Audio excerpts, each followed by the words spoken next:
Hey everybody, I'm No Arrows, and today I'm going to be doing something a little bit different.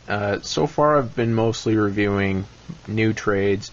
Today I'm going to be looking at something from the old days when I still bought floppies. Whoa, isn't that something? This is 1963. It's by Alan Moore. Alan Moore wrote it, and the art, it kind of trades off between Steve Bissette and Rick Veitch. And it was published by Image in 1993. It ran for 6 issues, and it was going to... There was going to be more. It was planned to run longer, but something happened. I'm blanking on the details, but basically it never got the chance to conclude. There was like a... It was going to be really sweet. It's about this... It's basically a kind of an homage to Silver Age Marvel, and it just kind of, each issue it sort of follows a different character. It's just like a... Let me throw these over here. I'll just take them one at a time.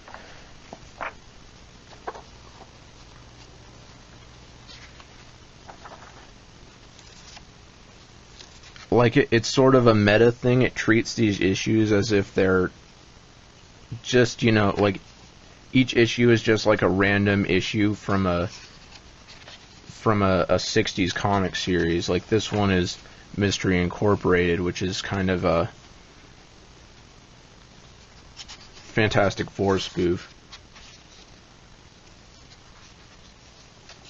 And,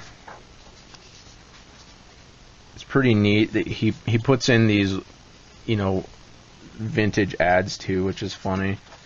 It more than just the story, they try to make the whole book feel like it's a 60s comic, which is really interesting. And even the back cover here, this one has like a language learning course. Here's the Fury, kind of a Spider-Man type guy.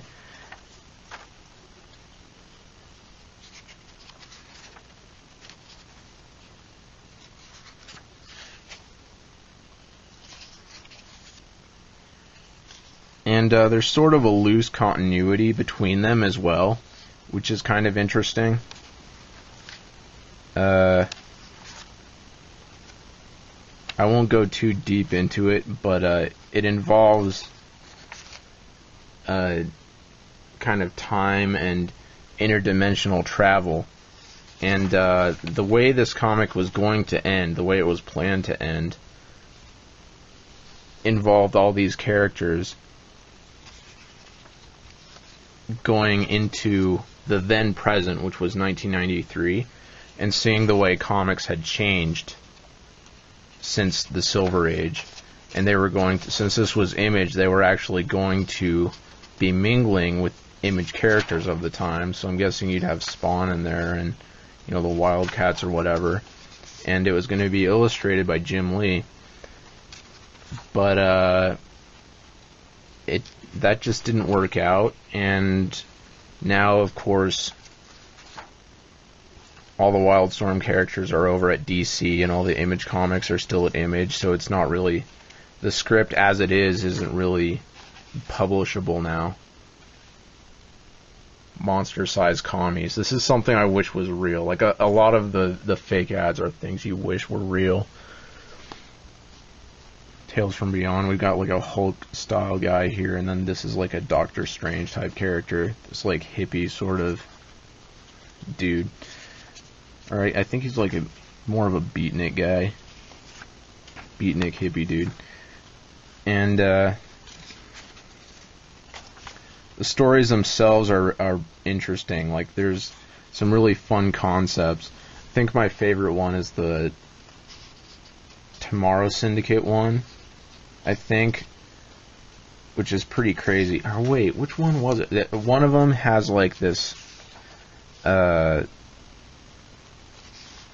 since these comics are two-dimensional, like, one of them is about this invader from the third dimension, and like the character, it's really interesting and kind of neat. Like the character is able to like reach through panels and outside of different. I don't know. You have to see it. It's really cool though. It was a very Morrison idea coming from Moore, and the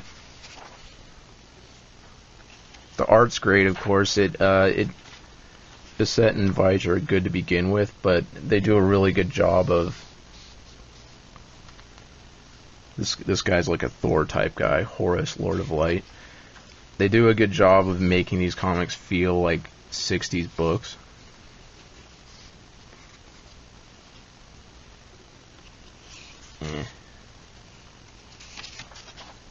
This is a cool story too. He goes on like this journey.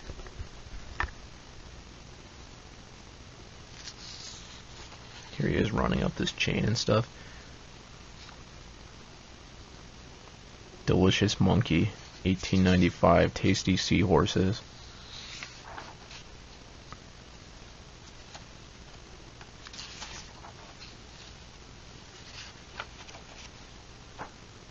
They have these letter pages too, which are completely. I think even the letters pages are fabricated. I don't think these were.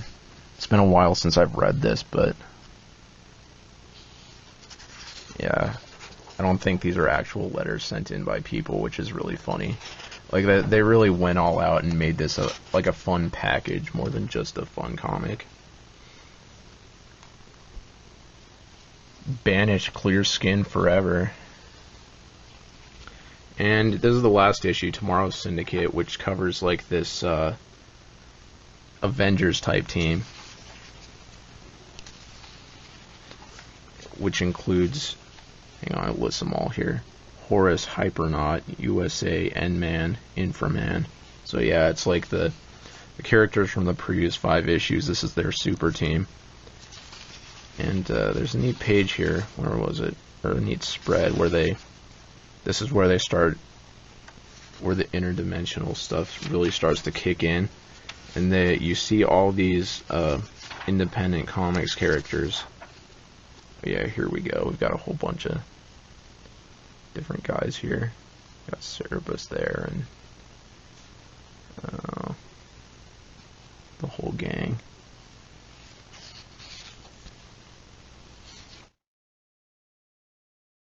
But yeah, oh okay. It ends with Shaft from Youngblood here. Okay, here we go.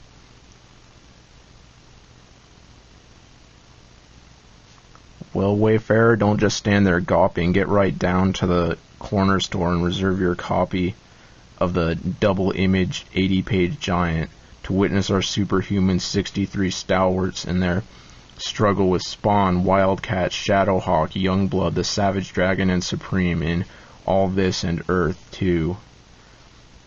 So yeah, that would have been a thing, but it wasn't a thing. Would have been cool. I don't know.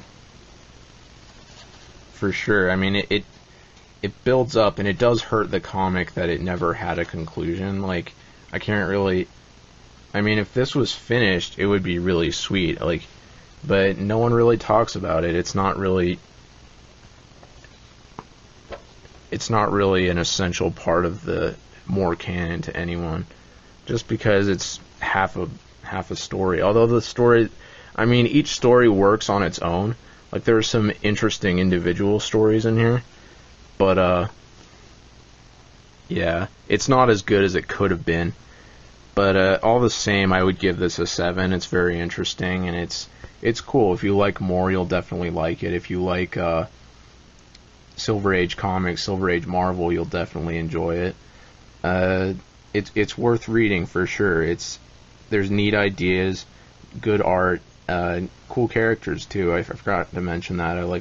There's some neat designs. Yeah, overall worth it.